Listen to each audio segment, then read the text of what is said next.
جب عورت مرتی ہے اس کا جنازہ مرد اٹھاتا ہے، اس کو لحد میں یہی مرد اتارتا ہے، پیدائش پر یہی مرد اس کے کان میں اذان دیتا ہے، باپ کے روپ میں سینے سے لگاتا ہے، بھائی کے روپ میں تحفظ فراہم کرتا ہے اور شوہر کے روپ میں محبت دیتا ہے،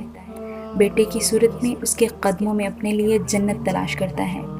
واقعی بہت حوث کی نگاہ سے دیکھتا ہے۔ حوث بڑھتے بڑھتے اماں حاجرہ کی سنت پر عمل کرتے ہوئے صفا و مروہ کے درمیان سعی تک لے جاتی ہے۔ اسی عورت کی پکار پر سندھ آ پہنچتا ہے،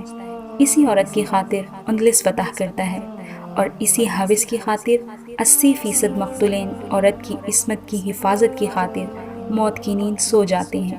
واقعی مرد حوث کا پجاری ہے، لیکن جب حوا کی بیٹی کھلا بدن لیے چست لباس پہنے گھر سے باہر نکلتی ہے اور اس کو اپنے سحر میں مبتلا کر دیتی ہے تو یہ واقعی حوث کا پجاری بن جاتا ہے۔ اور کیوں نہ ہو، کھلا گوشت تو آخر کتے بلیوں کے لیے ہی ہوتا ہے۔ جب عورت حوث کی پجاریوں کا ایمان خراب کرنے نکلتی ہے تو روکنے پر یہ آزاد خیال عورت مرد کو تنگ نظر اور پتھر کا زمانہ جیسے القابات سے نواز دیتی ہے کہ کھلے گوشت کی حفاظت نہیں اور کتے بلیوں کے منہ سینے چاہیے۔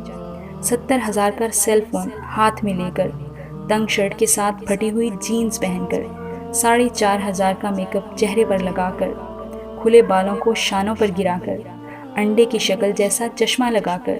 کھلے بال جب یہ لڑکیاں گھر سے باہر نکل کر مرد کی حوث بھری نظروں کی شکایت کریں تو ان کو توپ کے آگے باندھ کر اڑا دینا چاہیے، جو سیدھا یورپ اور امریکہ میں جا گریں